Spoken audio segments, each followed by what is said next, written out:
In this video we'll deal with the advantages and disadvantages of family business.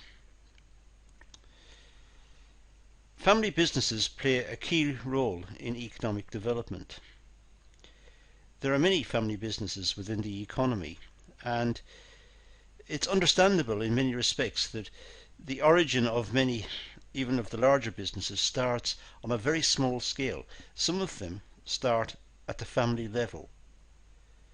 A desire on the part of a family member to improve their lot, improve their standard of life by opening a small business, and the business may develop and grow. And some have grown, indeed some have grown into multinationals. If we think of, for example, Guinness, starts as a small business and grows over the years, albeit over quite a long period in that case. But nonetheless, some family businesses start small and grow to be very significant indeed. This type of business contributes to many factors such as job creation, development of skills, trade and innovation. So small businesses can create work, create employment, and that's welcomed within the community. But it can also lead to the development of skills. Small businesses don't have to necessarily open corner shops or local outlets for products. They may be based on some particular skill, clockmaking or watchmaking in the olden days, or some sort of carpentry work or plumbing or whatever it was. And therefore they may have taken on apprentices, and there was the development of skills along the way, passing on knowledge. But they also may have innovated products.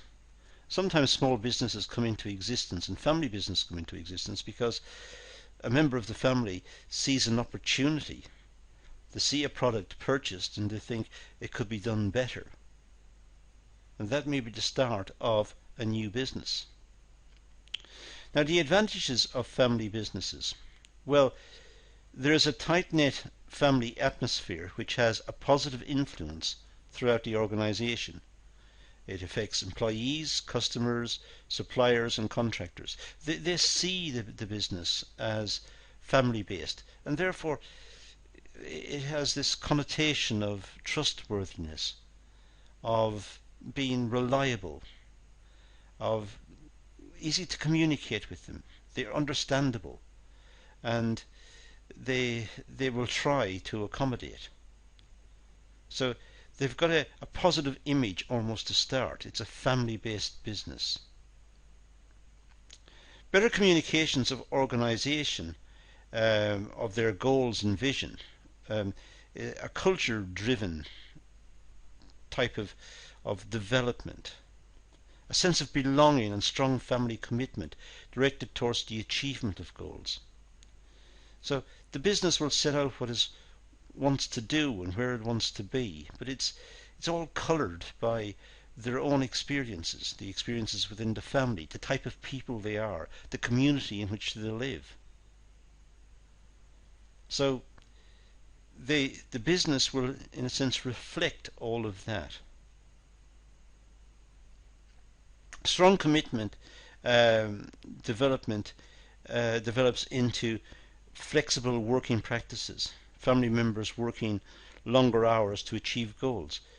It's the case that sometimes there's more understanding within family business. They understand their employees, they understand the issues that confront the employees. They understand that women at work can't perhaps work the same hours as men, because they have commitments because of school run or because of family commitments themselves. So they need more flexible working practices. But a family business can understand this, perhaps more than a large corporation. So there's a greater flexibility in working practices. They have a more accommodating style, generally speaking. Now, At least that's what the literature says about family businesses. As to whether that is what happens in practice in the 21st century is difficult to say, and is the subject of ongoing research at various universities throughout the world. There is more reluctance to take money out of the business, and that is an advantage of family business. They don't like to take a lot out of the business. They want to see the business secure. They want to support the business. It's a source of growth and enables the business to quickly respond to changing environmental conditions. The business is able to get access to the money quicker. They don't have to necessarily go to banks and borrow or mortgage their homes, or they just simply take out less because they're committed to the business, and that makes the business, in a sense, more secure. There's less pressure from stock markets to produce results. Family businesses are more focused on longer term views. The family business wants to be there for a long time. They don't have the ups and downs of the stock market. The permanent management structure allows them to develop long-term strategies. Because they're in it for the long term, they have long-term strategies. And the people who run the family businesses, the chances are they're going to be in position for a long time, and they're looking to the long term as well. So they are more stable in that sense. They have less variation.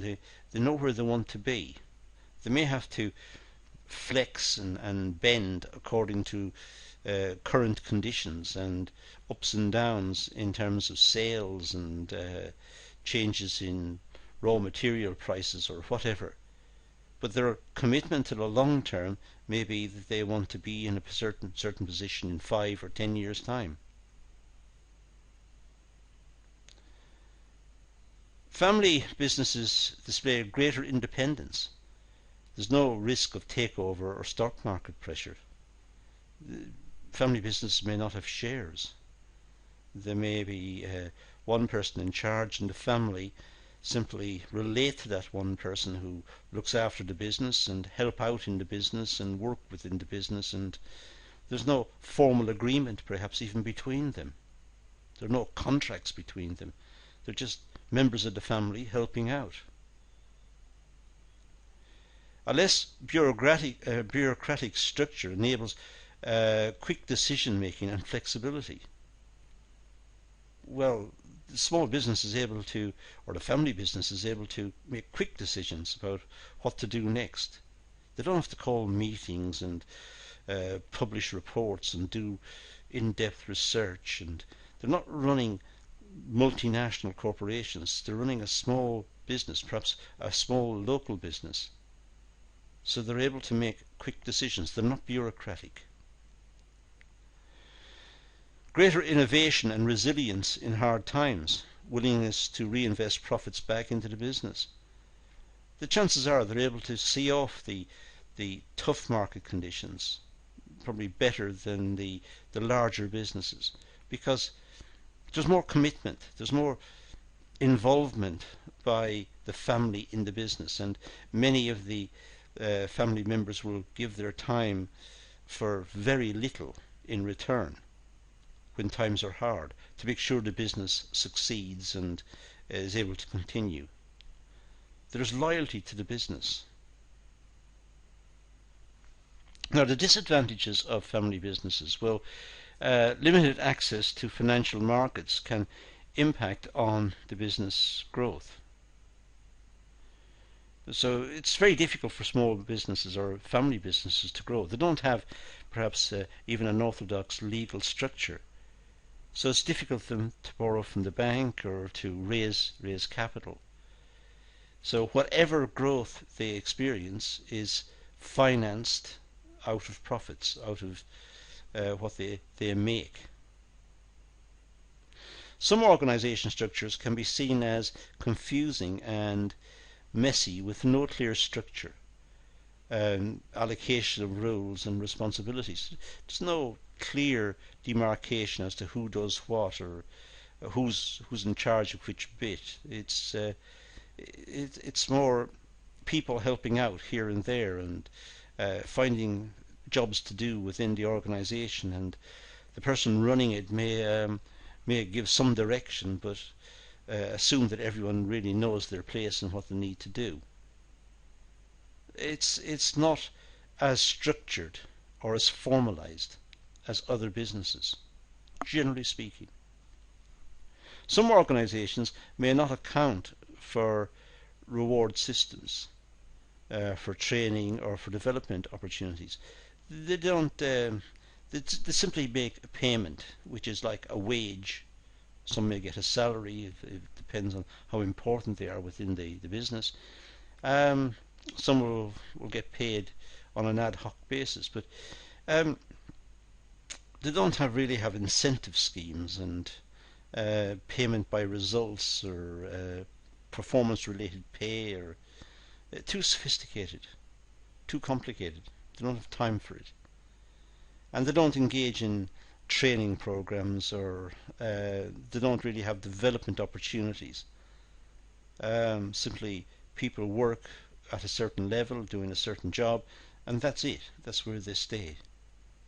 Chances are that's the type of organisation we're dealing with. Small family businesses just working to continue. They don't have the sophistication of the larger businesses.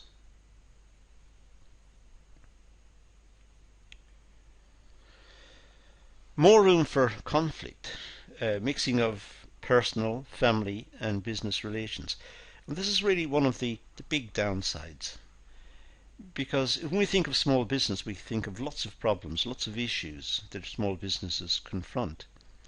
But here we've got an extra dimension, the family, on top of this. And families are very complex. There's a lot of perhaps tension within the family and rivalry within the family, and who's involved in the business, who's drawing out of the business, what is their commitment to the business, what have they done for the business. So it's there's more room for conflict in family businesses than even in small businesses. So more issues to deal with on that front. Financial strain from members milking the system, inequalities arising between contribution and compensation. There's always the case of people within the family pointing the finger at each other, saying, you didn't work and you got paid, and you didn't do enough and I did more than you and I got less than you. And so this type of issue may detract from their commitment to the business or to their involvement. And sometimes family members may take the business for granted and just grant themselves their own working conditions and not necessarily work on the instructions of the owner of the business or the person managing the business. Instead, they simply allocate themselves. They feel that they're members of the family and they don't take orders. They just want to be involved and do what they consider to be necessary while they're there. So it's difficult to control the business of this type. Succession planning can also be a long and difficult process. A critical time for business can result in business failures. Succession planning is the subject matter of other videos on the course, but succession planning is very important to make sure that the business continues when the owner retires or becomes ill.